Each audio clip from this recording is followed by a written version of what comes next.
रात के 9 बजे पति ऑफिस से घर आया। पत्नी ने आते ही उससे लड़ना शुरू कर दिया क्योंकि वह उसे पसंद नहीं करती थी।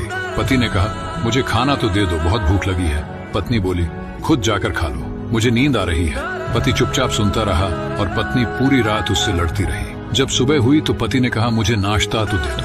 पत्नी ने गुस्से में कहा, मैं तुझसे तंग आ गई हूँ, भगवान करे तू मर जाए। पति कुछ नहीं बोला और चुपचाप ऑफिस चला गया।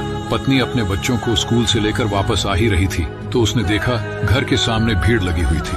वह करीब पहुंची तो देखा उसके पति की लाश घर के सामने पड़ी हुई थी। उसके ऊपर कयामत सी आ गई। मन में सन्नाटा सा छा गया। लोग आपस में बातें कर रहे थे कि कार से उसका एक्सीडेंट हुआ है। पत्नी जोर से चीखने लगी और चिल्लाने लगी कि मनोज उठ जाओ, मैं अब तुमसे कभी नहीं लड़ूंगी, तुम्हें कुछ नहीं कहूंगी, मुझे कुछ नहीं चाहिए। उठो मनोज, तुम्हें भूख लगी थी ना, चलो मैं खाना देती हूँ, मुझे छोड़कर ना जाओ, उठ जाओ। लेकिन मनोज कैसे उठता, इसे तो उसकी बददुआ ने मार दिया था।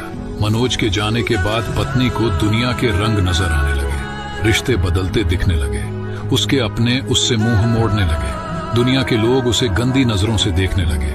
फिर कुछ दिनों में उसे उसका घर भी छीन लिया गया। जो हिस्सा उसका बनता था ससुराल वालों ने उसे दे दिया।